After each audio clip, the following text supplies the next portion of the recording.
Earlier this year, a member of Congress named Ron Wright died of COVID-19, the first and only member of Congress to have died from the coronavirus to date.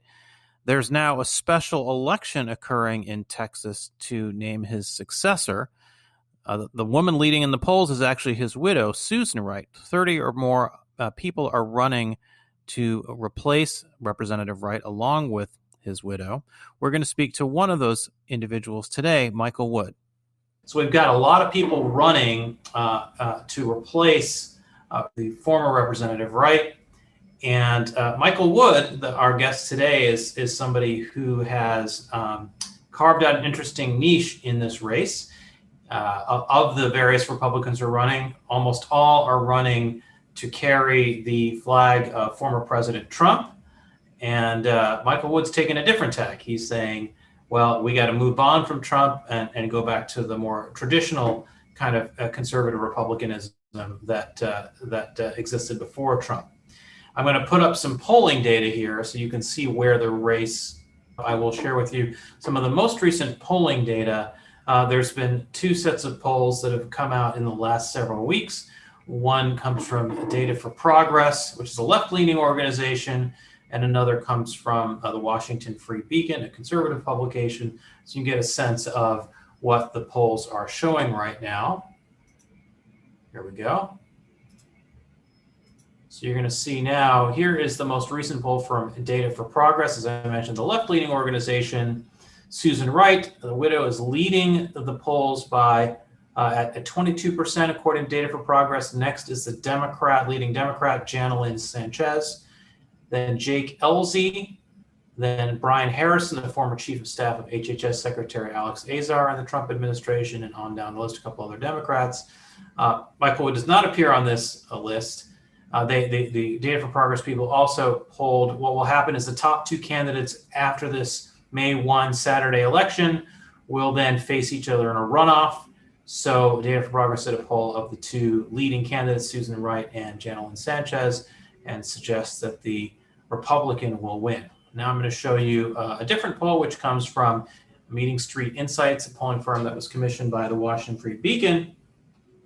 And they show a slightly different result. They show Sanchez at 16%, Wright at 15%, and Ellzey at 14%, and Harrison at 12%, with Wood down at 1%. So all that to say that Michael Wood, who has carved out an interesting space in this race, the polling has not yet showed whether or not he's getting any traction.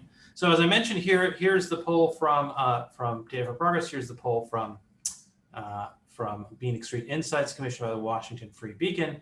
So the thing about Michael Wood that's interesting, as I mentioned, is that he's running as this. We've got to move on from Trump campaign. We'll hear more about him on that topic when we hear from him. And the question is, has he gotten any traction with that message? These early polls suggest not. But since those polls came out, he has gotten a lot of national publicity. He's been profiled in Politico, in the Washington Post, I believe, in Texas Monthly, and is getting a lot of traction from maybe a left-leaning media audience for his message of being the anti-Trump or Trump critic in the race.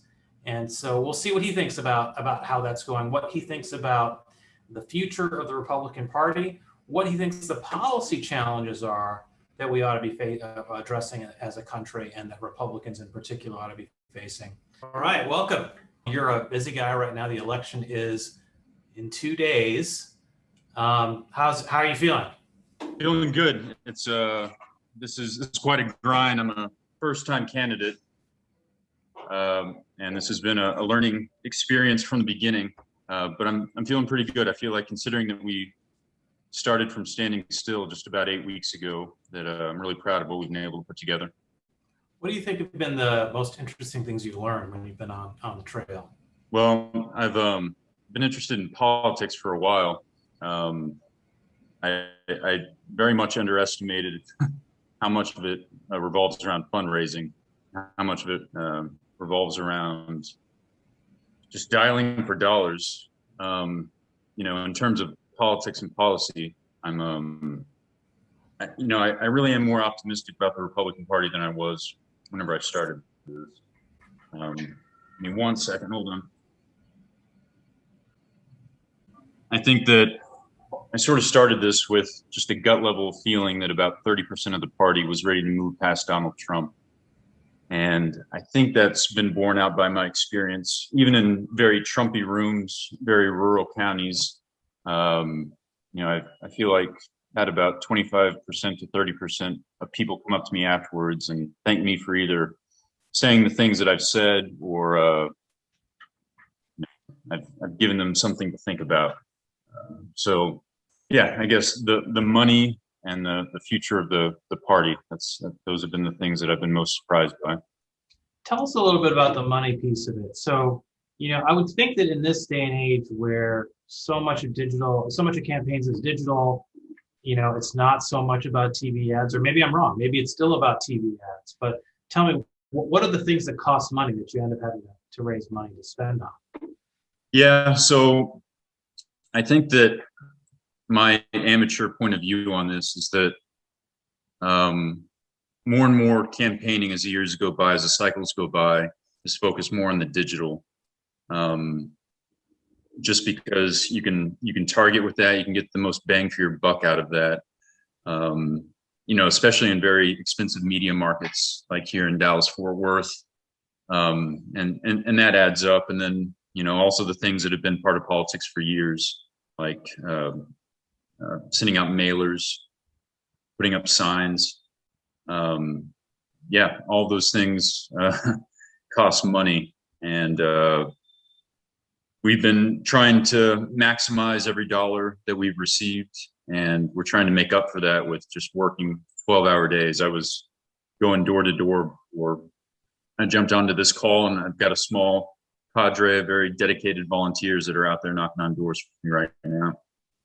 Yeah, so we're grateful for your time today. I know it's a very, very busy time. What's your sense of the state of the race now? So I was telling our audience before you joined, I reviewed some of the latest public polling data that's out there, and obviously yours, it's just call it a strategy is a bit giving you short shrift, because it's not so much just a strategy; it's your actual sincere point of view that you feel like the party should move away from the Trump era, and we can get into a little bit about that in a minute. But having that as your point of view, as your position, as your philosophy in this race, where everyone else has a different view, one would think that you would, just from a business point of view, that the market share of your position would be meaningful, because whatever percentage of Republicans support Trump and think he's still great, let's say it's even 80%, which is what you see in a lot of polls, that leaves 20% of the Republicans who probably don't feel that way. Now, maybe it's different in your district, maybe it's different among a primary voting electorate versus a general electorate. But what's your sense of how that's going? Yeah, so above all else, I'm a realist, and I think my calculus about whether or not to jump into this would have been different had this been just a straight up Republican primary. This is a lot of work, a lot of effort. It takes a lot of money. So I thought that there was a narrow but very real possibility that I could pull this off because of the jungle primary dynamics. And you're absolutely right. Stop for a second to explain to people what's going on in this primary. Is a jungle primary. It's nonpartisan, and the top two vote getters will then have a runoff. I don't remember the date. What's the date of the runoff election? It's going to be on. Well, the runoff isn't officially going to be announced until it's officially clear that we're going to need one. But I think the law says that it can't be later than June 5th, I think. So it'll be about a month after the first round. So if no one gets a majority, then there's a runoff of the top two candidates at some point in the late summer and fall. Exactly. And whoever gets into that runoff, because the field is so large, is probably, who knows? We're all sort of flying blind here, but there's a good chance whoever gets there is only going to have like 20 to 25% of the vote. So whenever I was thinking about doing this and I was looking at it, I understood the jungle primary dynamics, and I thought that if I could get that message out there, I could consolidate that 20 to 30% of the party that thinks, sort of along the lines of what I think, and then, get into the runoff, and then my chances are much better there. but there are a lot of unknowns, as you sort of alluded to earlier. This isn't just like an off presidential year. This is an off midterm year. No one really knows exactly what the turnout's going to be and what that mix is going to be. There are also local races that are going on at the same time as this, a mayoral race, city council races, and some of the local dynamics affect what the turnout's going to look like. So I think the news is saying that the early voting is larger than they were expecting, so maybe this will be a bigger turnout than what we expected. I think we're probably going to be in the 50 to 60,000 votes total cast. But yeah, in terms of what's going to happen, a lot is still up in the air. I mean, if I'm just going to speak frankly here, the best thing for me would be for the MAGA vote to be divided among as many of my Republican opponents as possible. President Trump waited until pretty much the end of early voting to make an endorsement of the front runner. But again, that was after thousands of votes had been cast. So we don't know exactly what's going to happen. But I mean, regardless, I feel good saying what I'm saying. I think we're getting our message out there. And tell us a little bit about your political journey. So if I recall correctly, you voted for President Trump in the 2020 election. I don't remember who you voted for in 16, but you Protest candidate. Protest candidate, okay. And then but you changed your mind about Trump, or at least in terms of your decision to run. It was catalyzed by the January 6th riots. Tell us a little bit about that for those who aren't familiar with your story. Yeah. So I've never been a fan of Donald Trump. I've never liked the guy. And then in 2016, I just couldn't bring myself to vote for this guy because I didn't think most fundamental level that he could be commander-in-chief. The American presidency is an incredibly powerful office. It was designed to be an incredibly powerful office. Some of our libertarian friends forget times. But I didn't think he could have the nuclear codes. And I was truly concerned that he would do something irresponsible, like say, complain about NATO's budget and contributions from other countries, and then NATO would just unravel without a shot being fired. So I was worried about all these things. And then, from a domestic conservative policy point of view, I didn't trust him on judges. I mean, whatever he said during the campaign, I thought, there was a good chance that he could, go off the rails.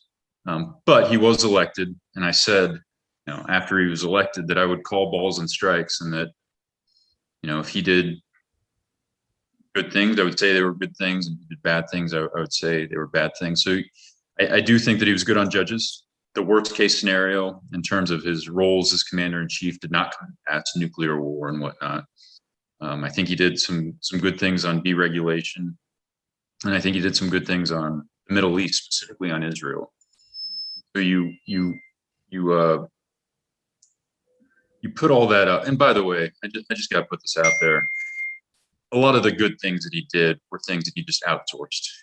But if I'm going to criticize him for things that happened, I have to give him, like on judges, for instance, he basically outsourced that to Mitch McConnell and the Federalist Society. If I'm going to criticize him for things that happened on his watch, then I got to give him the credit. So you line up those things that I just mentioned, and you put that against a Democratic Party that truly has become more and more left-wing, especially since Bernie Sanders ran in 2016.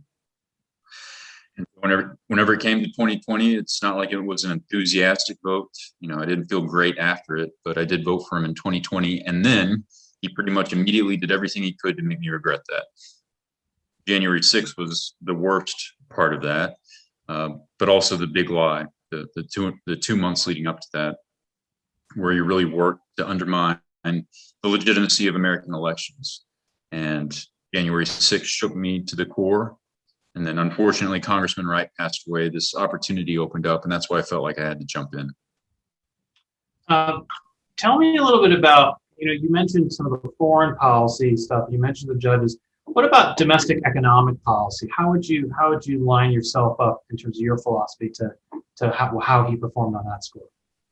Yeah, well, people like me, I'm sure people like you, we spend a whole lot of time hoping for the day that we would have a Republican president, a Republican House of Representatives, and a Republican Senate.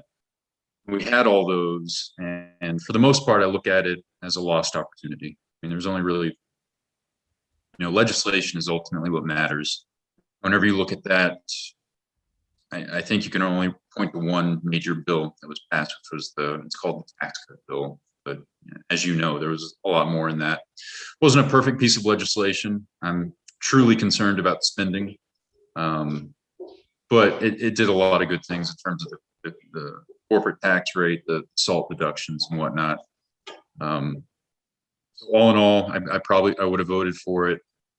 But I mean, beyond that, we've been talking about repealing and replacing Obamacare for going on a decade now, and he wasn't able to get that across the finish line. And then, the protectionism really upset me. All right, so I'm a free trader. I believe in free trade. I always put an asterisk next to China for geopolitical consideration. Security concerns are always the great exception whenever we talk about free trade. But the trade war was disastrous, both in terms of what it did to our manufacturers, what it did to our farmers, but also what it did for our political rhetoric in this country. We basically have two protectionist parties. And over the long term, if we don't sort of adjust course on that, that's going to undermine American prosperity and make it harder for working people to get by, the types of people he said he was standing up for with these protectionist policies. And then the other big thing was immigration. And, a lot of Trump supporters will say, look what the border was and last year versus where it's been, during the first few months of the Biden administration. And it truly is a crisis right now, but you got to ask yourself, how much good did he do on immigration, on the border, if it can be unraveled by a Democratic president in just a few weeks? He had a real opportunity because of the sort of campaign he ran, because of, who he is in the eyes of his supporters, to really have a Nixon going to China moment on this and actually make some headway on this issue. And he did not. One last thing, and this is broad. This isn't about a specific issue. I do think, and I don't think he thought this through. I think he sort of stumbled into it. For a long time, the Republican Party didn't even think about wage earners in terms of their politics or their policy. You think back to 2012, we had a whole day of our convention dedicated to you didn't build that, or whatever it was. Most people in this country are not small business owners. Most people don't want to be small business owners. So to the extent that he opened up, thinking about people who are outside of that slice of American life, I suppose that's good. There can be some good things that come out of that. But yeah, overall, fairly disappointed with his domestic policy legacy. Does that answer your question? That's a big answer. Oh, that's great. So, I mean, because, one of the things you hear, this is obviously part of the debate within the Republican Party. There's obviously the debate about free trade and immigration, but leaving those two pieces aside, there's I think a more uncertain, that debate is more about, in a sense, what your basic principles are, right? Some people are very concerned about immigration. Some people think of immigration as something that leads to economic growth and want a more open society. That's almost to a large degree, it feels like that's not an empirical debate. That's more just what kind of person you are and what your vision of America should be, right? But when it comes to the economic issues, or the broader economic issues, or I should say the rest of the economic set of issues, there's a more vigorous debate about, okay, what should we have? What was the old you hear the term that you hear among zombie Reaganism. I was just going to say zombie Reaganism. That's the term, right? You hear people say zombie Reaganism. We just got to leave the Reagan formula aside. And I could say I'm sympathetic to that on some level, in that the policy challenges of 2021 are very different from the policy challenges of 1981. But the people who use the term zombie Reaganism usually use it to mean they don't really believe in free markets anymore. They think that the free market philosophy is over. Free market fundamentalism is another term that's thrown out there, that we need to kind of discard free markets and move to a more economically populist orientation, not just in trade, but on a whole host of issues, particularly fiscal policy. And one of the things that's interesting about that particular piece is we just heard from President Biden yesterday in his joint session of Congress speech, and some of the other, he's obviously put out a lot of policy proposals that involve massive spending increases, somewhat financed by deficit spending, somewhat financed by tax increases on what he perceives as wealthy people, capital gains and corporate income tax increases. That populist agenda is not, to the average voter, I would posit that populist agenda is not that different from something you might expect Trump to say. Yeah, and I think that I try to stay off Twitter as much as possible, but I think somebody on Trump's team, Jason Miller, actually accused Biden of political plagiarism last night, which, you know, communicates a whole lot. You're absolutely right about this fight that's going on the right about whether or not we're going to stay a free market party. And I'm concerned about that. I'm concerned that we are, you know, if we don't change course quickly, we're going to march bravely into Walter Mondale's 1984. And that would not be good for the Republic. It wouldn't be good for anybody. I don't really buy into this whole multi-ethnic workers party thing that's sort of in vogue amongst, you know, certain intellectuals on the right. I think that's a dead end for a number of reasons. One, we're never going to be able to just outbid the Democrats. Outbid the Democrats in what sense? Can you be more specific? Yeah, I mean, if we don't think creatively and we just sort of get into a bidding war about, for instance, subsidies to, you know, child care providers or something like that, they're always going to, you know, propose bigger subsidies and something that we're gonna. I think we need a more creative domestic policy agenda going forward. It's true that, you know, it's not true that the business of America is business, but that's a good hunk of American life, both in terms of who Americans are as consumers and as employees. And it's healthy for America to have a business party, basically, if we're going to speak frankly here. I don't think that's something that the Republican Party should be ashamed of. It's a good part of our heritage, and it's something that, you know, America needs. In terms of the zombie Reaganism thing, I look at it like this. I think that the right needs to update Reaganism in order to move forward into the 21st century. Reagan was wise in the sense that he understood that there are only so many things that even a president of the United States could accomplish. All right, so he prioritized above all else winning the Cold War, or putting us in a position where we could win the Cold War, and getting the economy going. A good hunk of that was the tax cuts to bring down the marginal rates, and also just sort of changing the political rhetoric in this country, which he did. He did not ever really get around to or have all that much success in unraveling the Great Society. Not so much the New Deal. You know, he always said that his problem wasn't with the New Deal; it was with the Great Society. That's complicated in and of itself, as I'm sure you know, because the New Deal was a whole lot of things.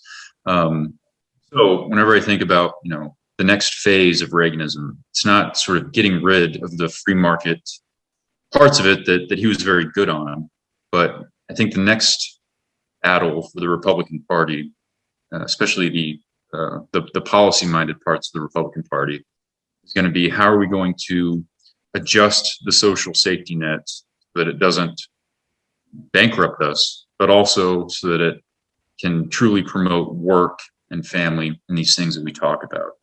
So it's not sort of, as I said earlier, adopting Walter Mondale's agenda, but it's going to be, you know, what I would sort of say is a growing economy, sort of libertarianish things in terms of economic growth, but also recognizing that we're not going to go back to a night watchman state. And what sort of social safety net are we going to have?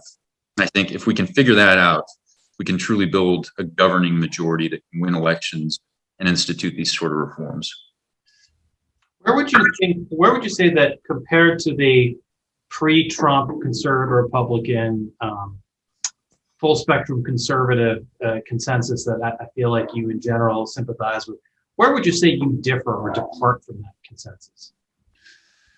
Well, if anywhere, maybe you don't, but if there are places where you do.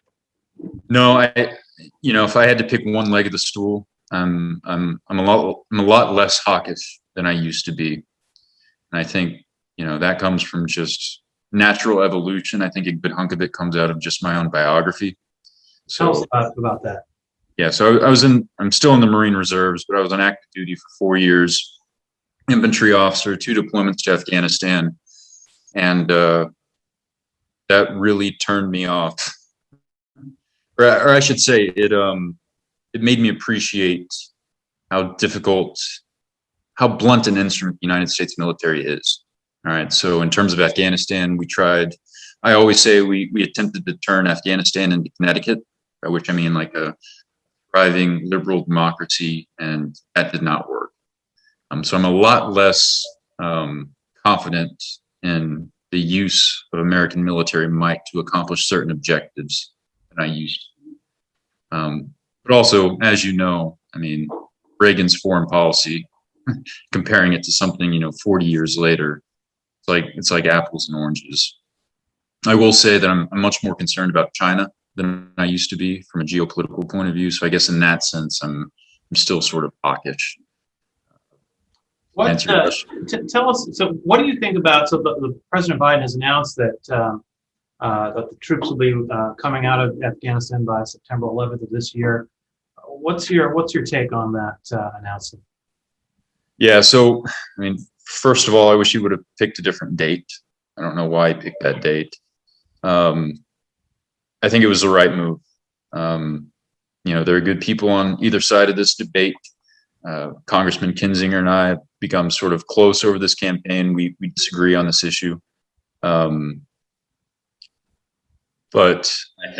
I think that it's the right move for a number of reasons. I think it was right to go into Afghanistan to destroy Al-Qaeda and to punish the Taliban for what happened on September 11th.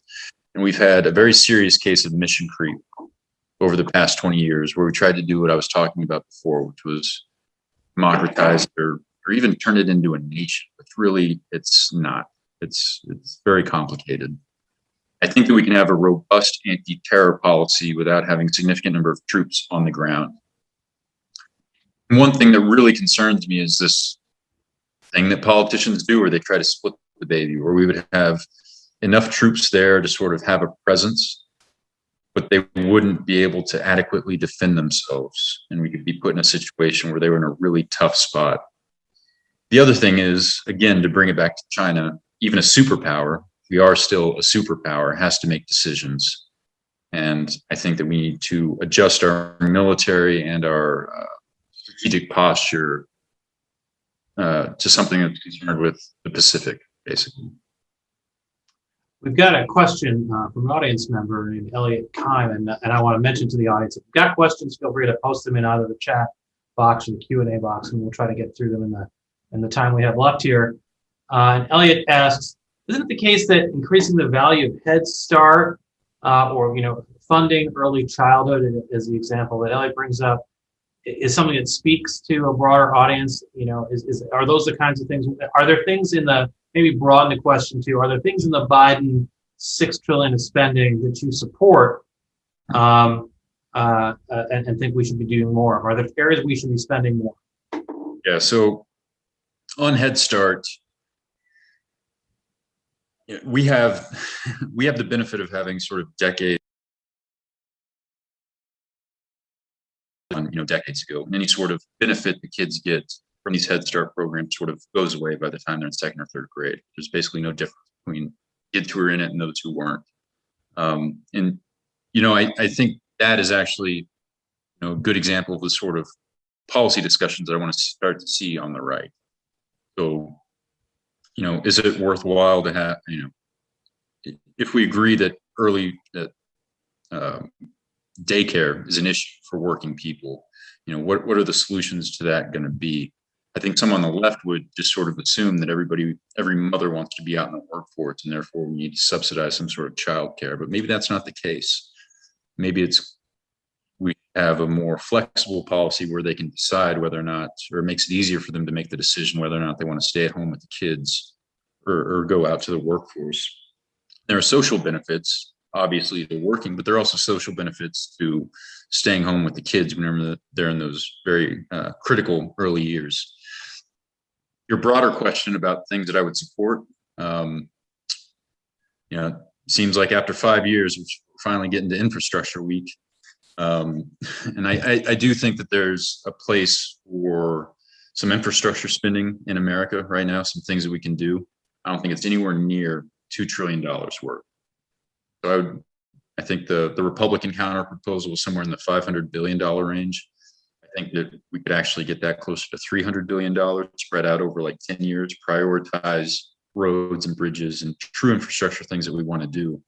I think we could make a deal there.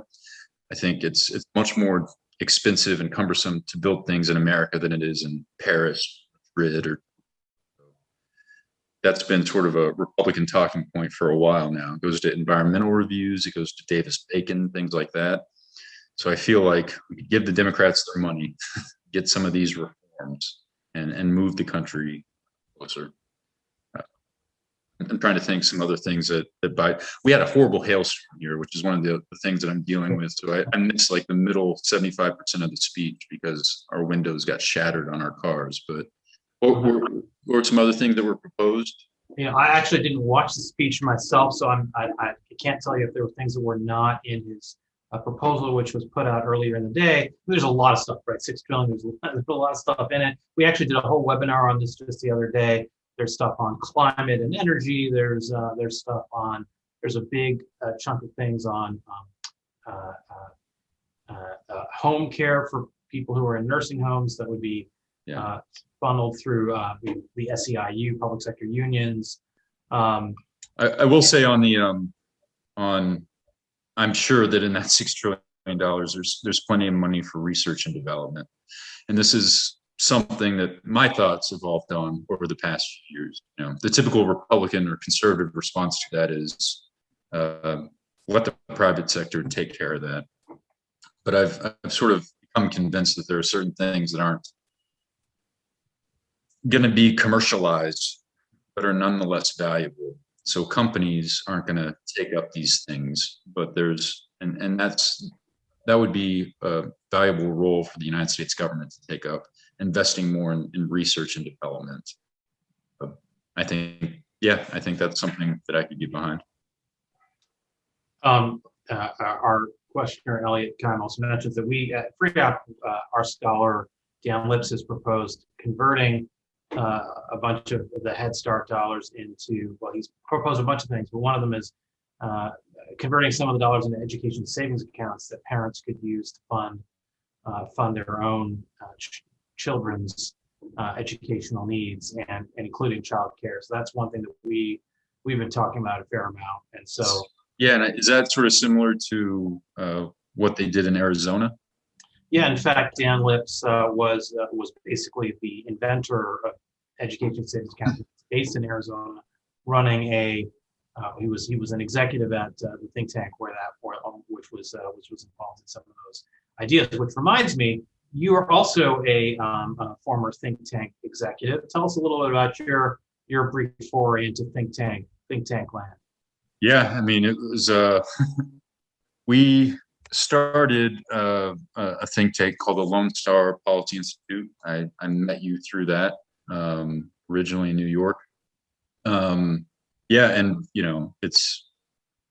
we made a whole lot of headway in 2019, and then we're starting to, I think, serious money to start to come in so that we could build it up. And then 2020 happened, and I don't know if this was the case across the nonprofit board, but it got a whole lot harder to raise money. So we've been sort of trying to make do over this past year. And then, once I decided to jump into this, I haven't been able to deal at all with LSPI, but win or lose, hopefully we can get that going again here in the next few weeks. It was conceived up to be a conservative think tank focused on local issues in Texas. And tell us a little bit about what you see going on in Texas. Obviously, Democrats have been trying to turn Texas blue for a bit of time here. The district that you're running in is a if you look at those national political Bibles, it's like an R+6 district or something like that. You would probably know that. I know you would know these numbers better than I would. What are the trends there? What are the trends in the district? What are the trends in the state? What do you see in terms of how voters are evolving and how the electorate is evolving, both in terms of R versus D, but actually that's in a sense less important. And what are their views? What is it that voters want today and what the electorate is seeking today, and how's the electorate composed today compared to, say, 10, 15 years ago? Yeah, so I'll start with the district first. It is R+7, but I know Cook just put out new numbers, so that actually might have changed. I haven't checked it in the past 2 weeks. Mitt Romney won it by 17 points. I think that Donald Trump carried it with like 53. So it's a lot less Republican than it used to be. It's a lot more swingy than it used to be. About 20% of the district is black, 20% is Hispanic. And I think it sort of mirrors what's happening in Texas as a whole. You're absolutely right. Democrats have sort of had this, with Lucy and the football, hope to turn Texas blue over the past, I don't know, decade or so.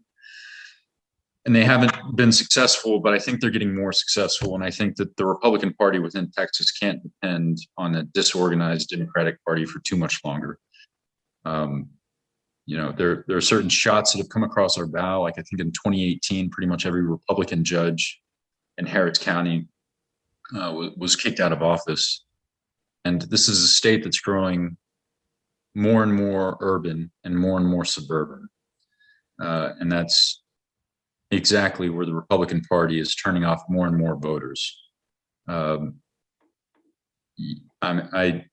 really am concerned not only for my home state, but also for the country. Because once Texas is even just purple, that's money that can't be spent in Pennsylvania or Wisconsin or Michigan.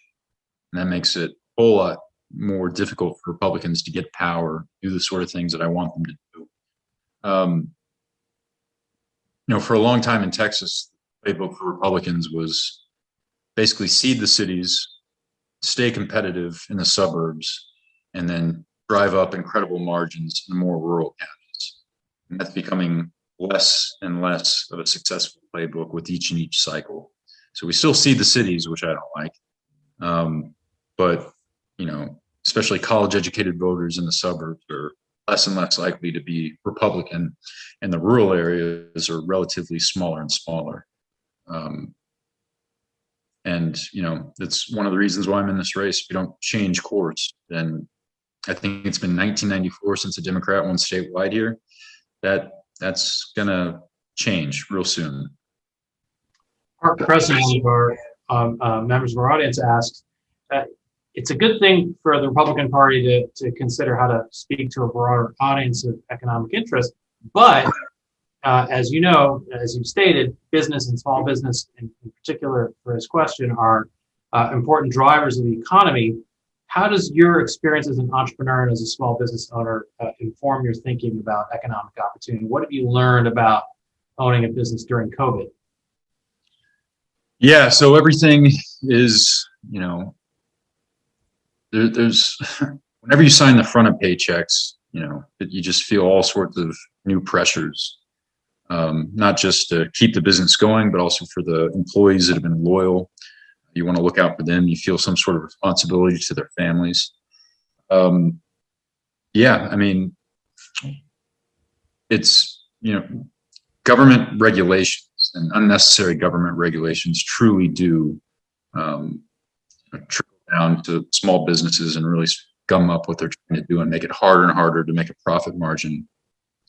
One thing that, I've been really struck by is just, and I knew this before I was a small business owner. Everyone who knows a little bit about policy knows it's just how difficult it is whenever your healthcare is tied to employment.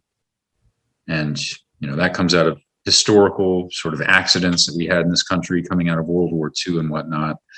But I really want to move towards a system where that's not the case.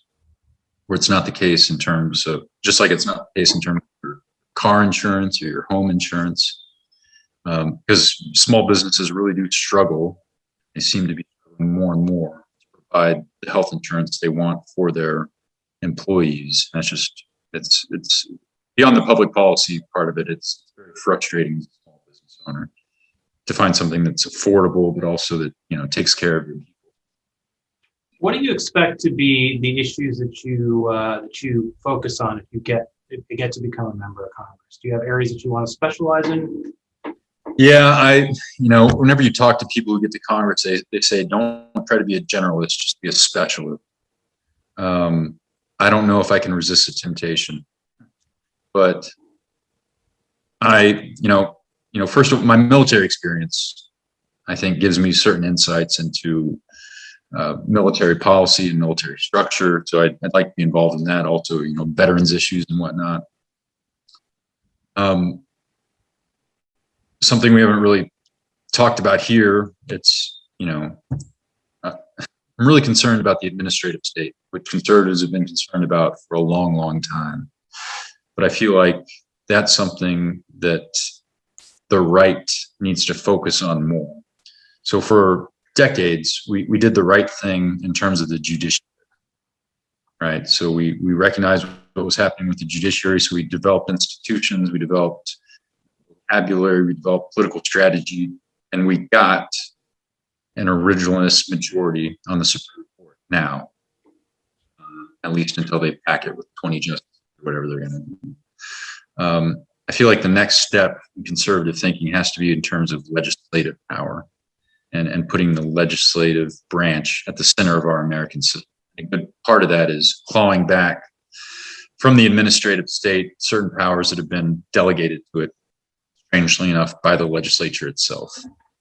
That's something I might focus on. And then also, somebody's got to talk about entitlements. I'm not saying I'm the smartest guy whenever it comes to entitlements, but whenever we talk about government spending, we're talking about entitlements. Specifically, we're talking about Medicare.